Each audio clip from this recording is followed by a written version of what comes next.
Well, good morning, Jagendra Rana here. Exit impossible. Go for emotional equilibrium. This is the topic of our discussion today. Exit impossible. Go for emotional equilibrium. See, getting out is not an option in some truly difficult relationships like with a parent or a child. The way out there is to first accept, then adjust. Sometimes the question before us is simple. Should I say stay or leave? Some relationship, romantic partnership, friendship, even certain professional equations have an exit door. It may take courage to open, but the option exists. The falling dagger, we explored how holding on can become self harm when the dignified choice is to step away rather than bleed from a bond that has collapsed in spirit. But there are relationships that allow no departure.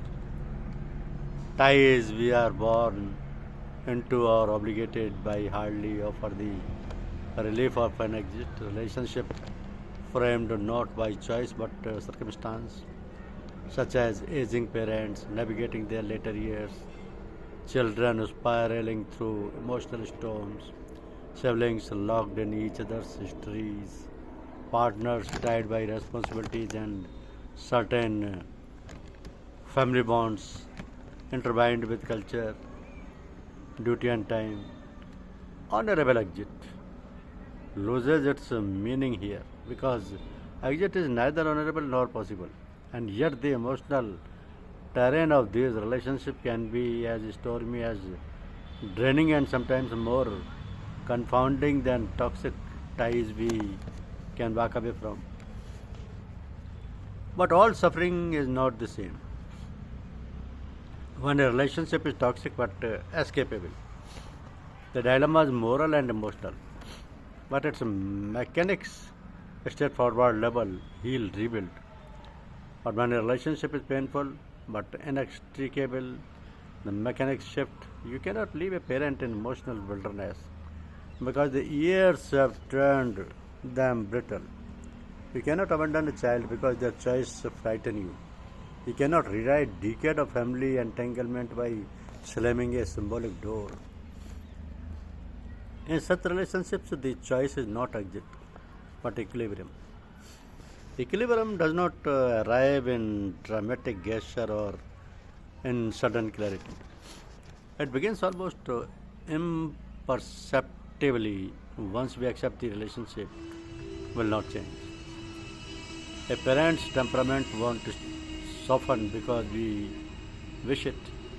A sibling's worldview won't align with our ours with time. A child's choice won't instantly make sense because we prayed for wisdom. Such acceptance is a recognition of seeing the relationship for what it is, not what our imagination of an ideal world wants it to be.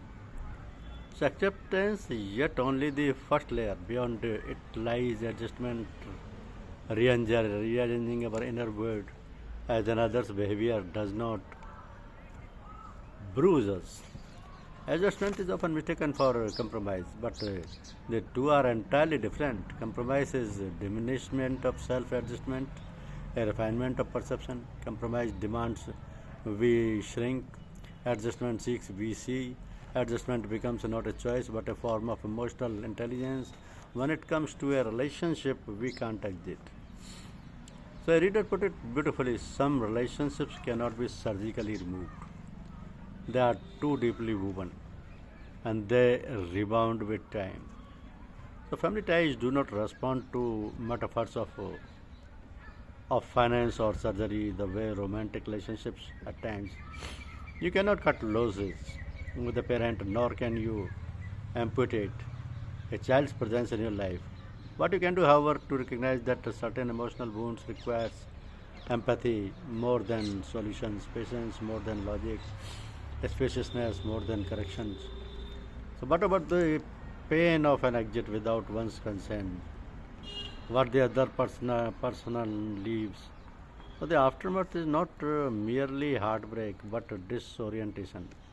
A future sudden dissolved, an identity unmoved, routines that once held meaning echo with absence. In such moments, healing does not arise from advice of move on. The human mind is incapable of such instant erasure. Memory does not obey instructions. Emotions doesn't respond to a switch. So the healing in such a situation comes through the mind's quiet churning, just as a long-time runner must adjust when their knee fails. So too must be heart adapt when a central relationship ends. When the runner is told you cannot run anymore, you can sit and mourn or discover a new rhythm in, say, swimming, anything that preserves the spirit of movement. So their athletic identity does not vanish but finds a new pathway. So it is with the heart. When one avenue of love closes, we are not asked to abandon love but redirect its flow. Not suppress memory but reshape its meanings, not deny the past but allow the future a different form. New rituals, new spaces, new emotional muscles. The heart, like the body, must keep moving if it is to survive.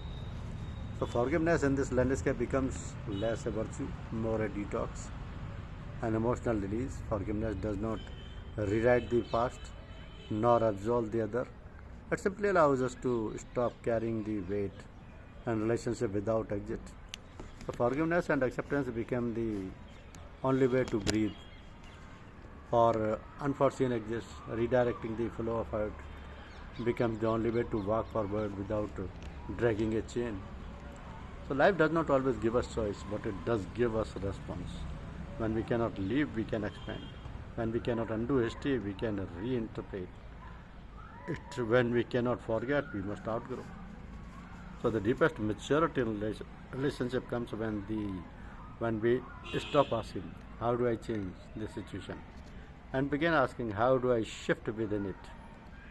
So whether the relationship is one we are born into or one we have outgrown, the real work is the same, turning the mind towards what restores us.